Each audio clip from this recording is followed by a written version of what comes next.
the time touted as being great maps without a clear explanation of a population change or some other need or a court order.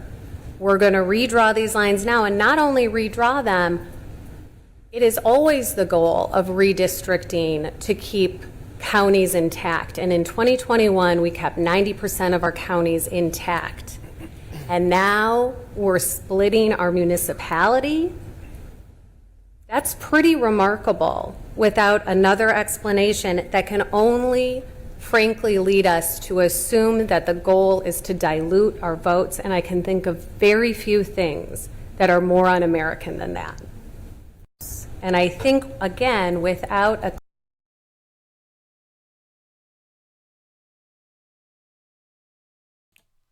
That was a statement from Emily Hunt there about the redistricting. And yeah, it's un-American, it's undemocratic, it's disenfranchising voters. It's not only our city that is being basically split up. It's the whole of Indianapolis. They're splitting it up into 4 chunks in order to dilute that population's voting habits and to make it ineffective.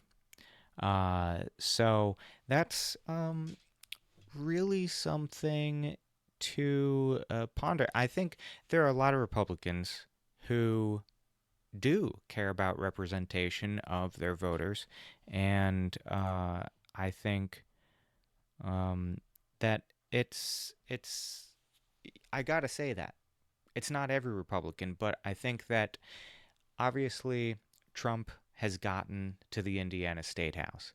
He is in their pocket. He is in with Mike Braun. He's in with Beckwith. He's in with Nehmeyer. These people want to disenfranchise voters. They want to do it, and it's sickening. It's undemocratic. It's in a way it's racist, because it is diluting people of color's vote as well. I mean, without looking at race, it's still diluting the people who think differently from you, the people who are not in power in the Indiana legislature, the minority, and just saying, you know what, we are going to have a permanent Republican state. We're just going to change those maps so that you guys can't ever win. How's that sound? Obviously not good. Okay, let's move on. There's some other statements from people, and I want to obviously cover those. So let's go ahead to the next one. Of Valparaiso, Indiana. I currently serve on the Valparaiso City Council. I oppose House Bill 1032. In 2021, I entered a competition to draw electoral maps for the U.S. House of Representatives, Indiana State Senate, and Indiana House of Representatives. I did not win the competition, but I learned a lot about redistricting. This experience greatly impacted my decision to run for public office. Throughout the election cycle, I listened to residents, and my campaign was shaped by priorities, which included city government transparency, accountability, checks and balances, and increased civic engagement. I campaigned with a promise to propose a citizen-led redistricting commission for municipal electoral districts in Valparaiso. I believe a fair redistricting process increases voter turnout by enhancing voter confidence in the system and ensuring every voter has an equal chance to influence the outcome. Maps drawn to ensure the dominance of one party, to dilute the effectiveness of votes of minority citizens, or to split communities of interest run counter to equal voting rights for all and distort a representative democracy. Preventing partisan gerrymandering is key to maintaining public trust and ensuring every voice is heard. Electoral districts support the social fabric of a community by ensuring that groups with shared identities and concerns are recognized and empowered within the democratic process. Splitting Valparaiso into 2 federal congressional districts undermines that goal. How can Valparaiso expect community funding requests to be equitably distributed by 2 separate U.S. representatives who represent the same city? Valparaiso's collective future depends on a U.S. representative who is advocating for the needs of the entire Thank you for your testimony. Valparaiso community. Next, we... Okay, so that was some great testimony, for one. Barbara Domer, the sitting councilwoman of District 3, you can see there in the description there. There are a few other testimonies of people from Valparaiso. We have a lot of representation down in the State House because we got our eyes on this. For one, because it directly affects us, and 2, because it's affecting all Democratic voters throughout the state. It's Indianapolis, and it's our region. Splitting it up 4 times, it makes it so clear what they're trying to do. I'm going to put out a little quiz here. Let's see if it shows up. We got some polls here. And we're going to activate this poll. Do you think Indiana maps should be redrawn? Okay. You can tell me. Through that poll. And let's see here. Now we have another local. This is Aaron Collins from Chesterton. And let's see if we can get this video started right now. I'm going to mute my voice like usual while this is going on. Shout out here, we've called Scott King, Jim Carpenter, Larry Ewing, Evan Sheeran, and I'll add to that list Corbin Havener and Abby Morgan. Okay, floor is yours. Chairman and members of the committee, thank you for the opportunity to speak. My name is Aaron Collins, and I serve as the Vice President of the Chesterton Town Council in Northwest Indiana, in the heart of the Duneland community that would be directly harmed by House Bill 1032. This bill is not just bad policy. It is harmful, unnecessary, unwanted, and fundamentally disrespectful to the people of Indiana. Chesterton, Porter, Portage, Valparaiso, Burns Harbor, and the greater Duneland area share a common identity. Tied by our lakeshore, our economy, our commuter patterns, our industries, and our environment, we function as an interconnected region. We rise or we fall together. This map tears us apart. It splits communities that rely on each other while stitching together districts that have nothing in common. Under this proposal, my community is placed into a district stretching all the way to Noble County. Let me be clear. Porter County and Noble County are not the same. Not culturally, not economically, geographically, socially, or even in the same time zone. How can any member of Congress effectively represent communities that don't even start their day at the same time? How do you reconcile steel mills, port operations, commuter rail and shoreline environmental issues with rural agricultural concerns hours away? You can't. It's unrealistic, irresponsible, and unfair to both regions. We heard testimony that said other states had shed their fairness years ago, and so should we. Is that what we've become?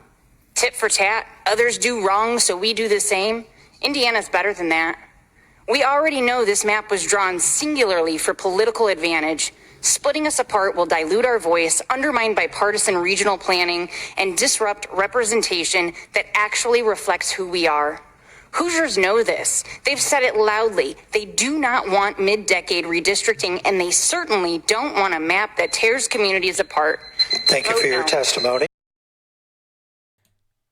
You know what? That's a very interesting argument that I haven't heard. Just the logistical nature of some of these very spread out districts. It just doesn't make sense. Different time zones, different cultures, different types of people, different interests. How? How can you do that? How can you represent such a vast sprawl of interests? It's not realistic, like she said. Apart from the disenfranchisement, which is a good enough point already, but the Republicans downstate, they're in a sort of tit for tat mode of, well, Illinois might do it, California might do it, Texas is doing it, so we should do a bad thing too, right? No. No, you shouldn't. Can you have some independence from the cult leader? From Trump, the cult leader, for once? I mean, come on. Come on, guys. It's just really, like I said, disgusting. We're going to move on to another speech from a local, and let's go ahead and go there. We have Jennifer Hora. I'm not sure how it's pronounced, but what I want to do is actually... I'd like to ask Jim Carpenter to make his way to the chamber. Thank you. I might actually have her on later today. I have to set up and schedule that, but that's the plan, so we'll see. I might do it for an interview. I haven't decided yet. So I still have to figure that out. Anyways, let's hear her testimony here.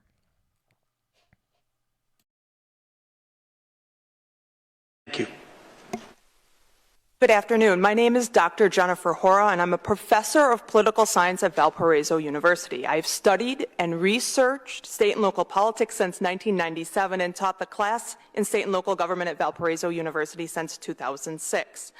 I'm here today to ask you to not redraw Indiana lines for the 9 United States House seats. When you passed these maps in 2021, you called them perfect. What has changed? Nearly all the arguments that I am hearing online and also in these chambers boil down to what I call whataboutism. What about California? What about Illinois? When I'm looking at my college student papers, we call that not an effective argument, among other things. Each year I have lived here, my representative has held a town hall in each city in the district. I know because I attend those frequently, even on cold January nights.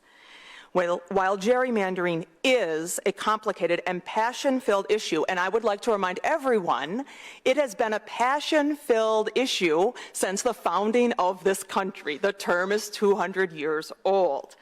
One principle of gerrymandering that has usually been agreed upon is keeping communities of interest together by map makers. Of these newly proposed maps, where I live in Porter County, it splits the county, it splits the city, it splits the school district, it splits my township, it splits Indiana House districts, Indiana Senate districts, and reportedly even precincts. Possibly the saddest part of all this unnecessarily and highly unusual mid-decade redistricting is the fact that this has been an even year legislative session, meaning you are only scheduled to meet for 30 days. Instead of dealing with roads, healthcare, and education, Thank you for why your are testimony. you using days on We'll move to... Yeah. There was something on that I wanted to say. Let me go back and just listen to that one more time. Class in state and local government at Valparaiso University since 2006. I'm here today to ask you to not, perhaps in 2021, what about Illinois? When I'm looking at my college student papers, we call city in the district. I know because I attend those frequently, even on cold January nights. While gerrymandering is a complicated and passion-filled issue, and I would like to remind everyone, it has been a passion-filled issue since the founding of this country. The term is 200 years old. One principle of gerrymandering that has usually been agreed upon is keeping communities of interest together by map makers. Of these newly proposed maps, where I live in Porter County, it splits the county, it splits the city, it splits the school district, it splits my township, it splits Indiana House districts, Indiana Senate districts, and reportedly even precincts. Possibly the saddest part of all this unnecessarily and highly unusual mid-decade redistricting is the fact that this has been an even year legislative session, meaning you are only scheduled to meet for 30 days. Instead of dealing with roads, healthcare, and education. Yeah, so even year, they have a lot less time to actually deliberate. So that's that's another good point to add on to the myriad of other points. Um, it's just an evil thing that the Indiana Republicans are trying to do. It's just an evil thing. I mean, I don't know. I can't sugarcoat it. I can't sugarcoat it. It's authoritarian. It's trying to control their power, trying to keep themselves in power. It's evil. What's what's the other word for it? I don't know. I hate to say that, but it is. Um, so uh, so here's what happened. Um, they did vote in this session to continue to bring this to the full Senate. Let's go ahead and read in here. Testimony for the bill was even at first, but in the end, more people spoke in opposition to it than in favor.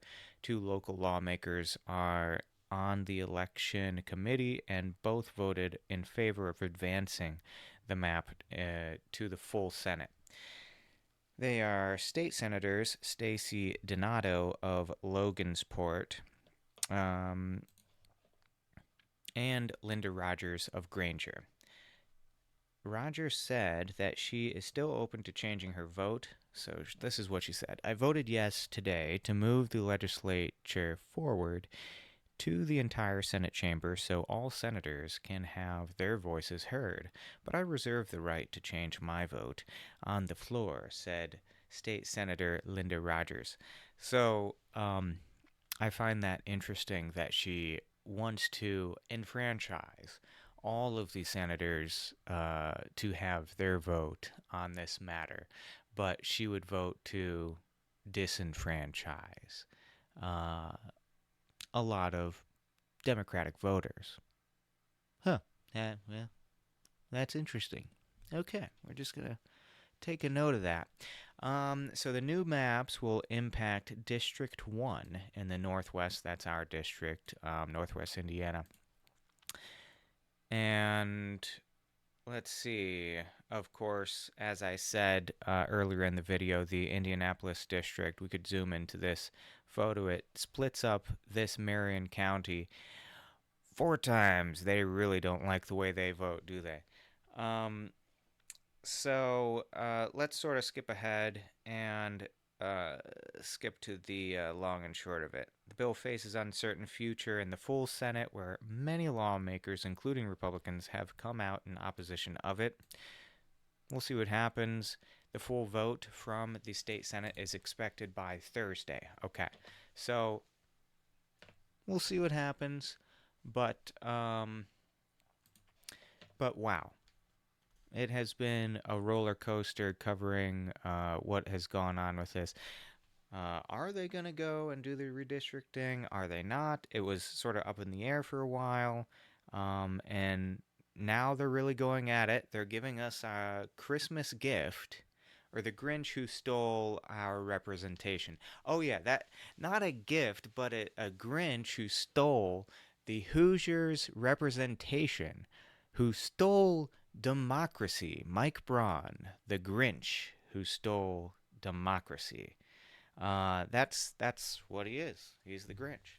I have actually a photo of that. Maybe I should go ahead and get that for you. Let's go ahead and try to get that for you. I'm gonna go over here, maybe over here. And if we go here, we can see a nice photo.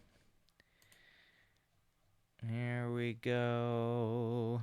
Oh, there he is. Oh, yeah. Look. He is, the Grinch. Okay, anyways, guys, that's the end of this stream, and I am going to start a different stream on my, my demo- the Democratic Club page. We're going to try out this thing where I work on both pages and I try and promote both, and we'll see how it works out. But anyways, I'm going to stop this recording and then start reporting on some more national news, the connection to that. All right, thanks, and see you next time.